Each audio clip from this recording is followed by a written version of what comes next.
ABP माझा या news चॅनलचे associate executive producer आणि ज्यांना आपण रोज एबीपी माझावर लाईव्ह बघतो असे श्री विजय साळवी हे मूळतः मुंबईचेच. यांची पत्रकार म्हणून सुरुवात झाली ती दैनिक सामनामधून आणि त्यानंतर साज लोकसत्ता आणि लोकसत्ता या वर्तमानपत्रांमध्ये आपण पत्रकार म्हणून कार्य केलं आणि त्यानंतर 20 मार्च 2007 ला आपण एबीपी माझा या चॅनलला आपली सुरुवात केली आणि तेव्हापासून तर आजपर्यंत संपूर्ण महाराष्ट्र आपले एक यशस्वी क्रीडा पत्रकार म्हणून आपलं कार्य बघत आहे.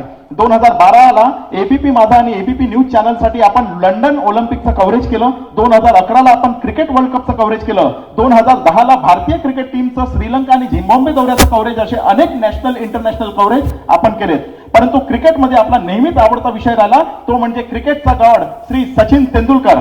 आपण त्यांच्यावर सुद्धा अनेक कव्हरेज केले. आपली यशस्वी कारकीर्द बघून आजवर आपणास अनेक पुरस्कारांनी सन्मानित करण्यात आलेले आहे आणि त्या सर्वात मानाचा तुरा म्हणजे आज आपणास नागपूरकर भोसले राजघराण्याच्या वतीने राजरत्न पुरस्काराने सन्मानित करण्यात आलेले आहे. दादा, तुमचे कार्य येणाऱ्या पिढीतील पत्रकारांसाठी नेहमीच प्रेरणादायी राहील ही सदिच्छा राजरत्न पुरस्कार समितीच्या वतीने आपल्या उज्ज्वल भविष्याच्या हार्दिक शुभेच्छा.